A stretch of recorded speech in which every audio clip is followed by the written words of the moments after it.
Hey guys, how's it going? It's Kayla here, and today is December 8th. So it seems like what I'm doing for Vlogmas is every other day Vlogmas. I just got out of the gym and I've been reflecting on this gratitude project. I guess today is day 7. And in my last video I kind of talked about alchemy and I didn't quite explain the whole like gratitude currency type thing, and I think it's because I needed time to actually sit with it and think about it.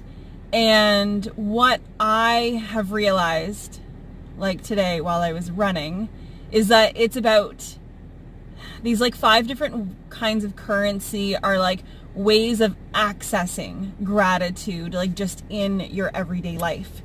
So focusing your mind on the positive things instead of the negative things is just a way to live in the space of gratitude. The second thing, which I will talk about in a little bit, the next one that we're talking about is spirit, and I'll talk about that a little later. But I just wanted to kind of clarify that right now, because I wasn't really clear on it. And I was like, I know I have like something to get across and I'm not really explaining it or understanding it as clearly as I could be. So does that make sense? Please like hit a thumbs up or comment down below if that does make sense. And before we get into this video, if you can pop down below and post something that you are grateful for today, so we can kind of get the gratitude flowing. Yeah, so I really wanted to clarify that. Anyway, I just got out of the gym, gonna go grab some groceries, and I'll be back to finish up this video a little later. Okay, guys, that was a huge break. Following up on that last little bit there. So, gratitude currency number 2, which is basically ways to access gratitude in our everyday lives that don't take extra time. It's just like a shift in mindset. Yeah. So number 2 is like spirit or spirituality. And maybe you might think that this takes extra time because it could be perceived as connecting with your spirituality through meditation or whatever that may be. And you'll find that a lot of these kind of cross over. But you can turn, and this is something I've learned being involved in the yoga world, is that you don't have to show up to a yoga fitness exercise class in order to do yoga. You can, work your desk job in a yogic approach. You can go Christmas shopping in the mall, but have a different approach, a different mindset, a different energy about you. And I think I was realizing last night I was watching one of Gabrielle Bernstein's lectures, and she literally did like a 30-second meditation where it was like, okay, put your feet flat on the floor, open your palms, close your eyes, and just relax. Just relax. People hate hearing that. But just like feel a calming energy like pour down over your head. And it's funny how quickly we shift our focus, shift our attention, and we're able to make this energetic shift within ourselves.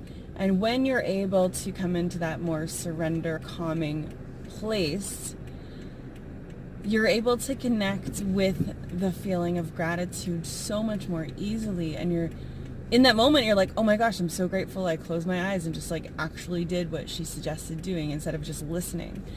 Because learning something, I really don't think that like learning is half the battle. I think learning is like 10%.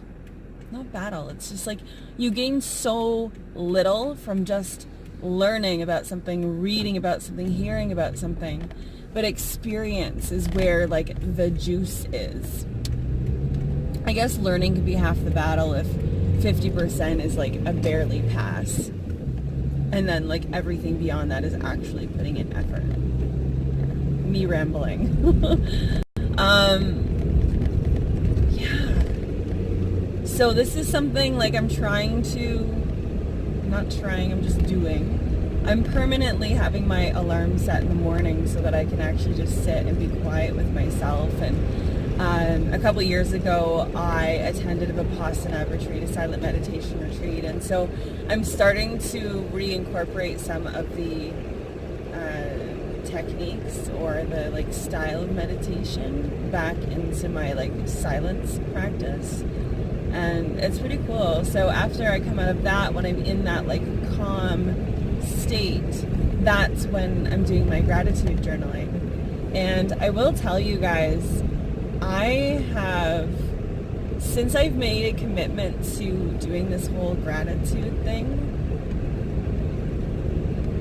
and I haven't even, like, it's just thinking about it every day. It's kind of focusing on, you know, what I'm grateful for. And I'm also expressing gratitude for those things that I haven't even received yet. But I will tell you, I had that really sad night the other weekend. And that was like the day before I found that book.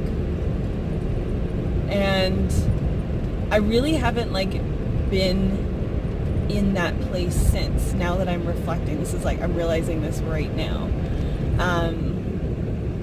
And it's not that, you know, being sad or angry or fearful or all the other emotions that we perceive as negative emotions are bad.